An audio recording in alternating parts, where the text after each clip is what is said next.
Hello students, I hope you have read the topics. Now come to the new topic, that is the heart. You know that heart is the main pumping organ of our body.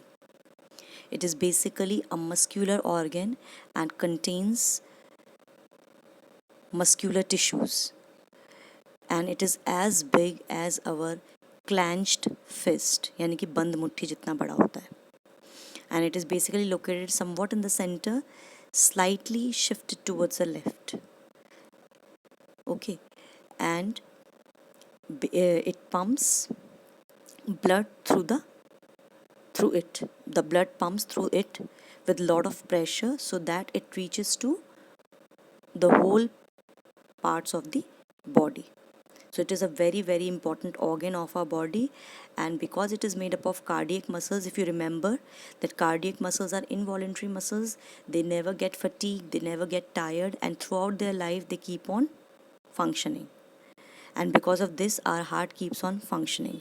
So I'll just try to explain you the structure of heart with this diagram, and later on I will send you some schematic diagrams, flow charts, notes which will help you to understand the topic more clearly. So as you can see, this is the figure of heart, and basically the outermost layer of the heart is known as pericardial. It is pericardium, and it is basically double walled, and this double walled structure, pericardium layer, is filled with pericardial fluid. And our, because we are talking about the human heart is four chambered heart having two auricles. As you can say, atrium, in the book it is written atrium, we can also call it auricles. So it is right atrium and left atrium, and the two lower chambers, that is ventricles. Right side is right ventricle and left side is left ventricle, and there is a dividing line between the two which is also called septum. So septum is a dividing line which divides right and left side of the heart. Then you can see in the figure there is aorta. Now what is aorta? Aorta is the largest artery of our heart which carries oxygenated blood to all the whole body parts. Then you can see between auricle and ventricle there is sort of a valves here. These are valves, as we have already read the function of valves in case of veins, that it prevents the backflow of the blood, because blood always flow from atrium to ventricles, and as soon as they leave the atrium these valves closes so that backflow of blood should not take place. Then you can see that the left side of the heart is always shown by red color, and the right side of the heart is always shown by blue color.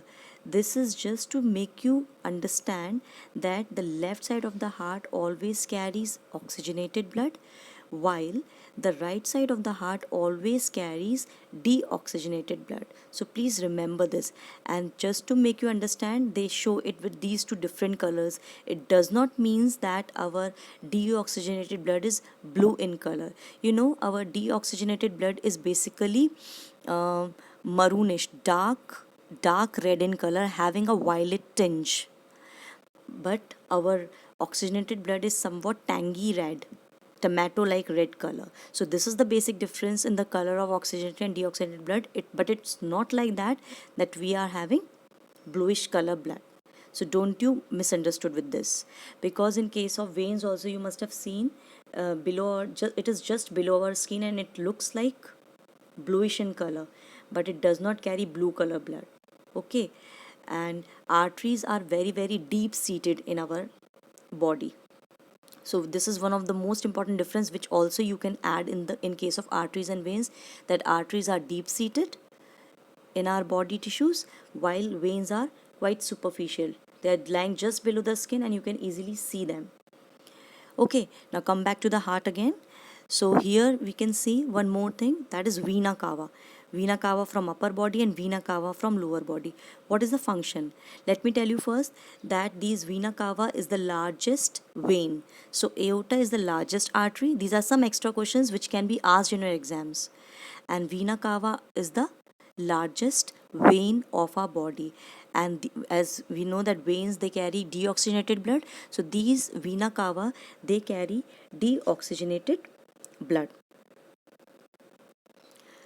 from the body parts to the heart, and they are carrying it to the left side because deoxygenated blood is always carried to the left side only. So these are all the main things. Then you can see pulmonary artery and pulmonary veins. I already told you that pulmonary arteries, except other arteries, they carry deoxygenated blood. As you can see that they carry deoxygenated blood to the lungs to take oxygen. And pulmonary vein, what they do, they carry oxygenated blood from the lungs and passes through the left side of the heart, because left side of the heart always carries oxygenated blood. So these are the main functions of all these organs which are located or shown in this particular figure.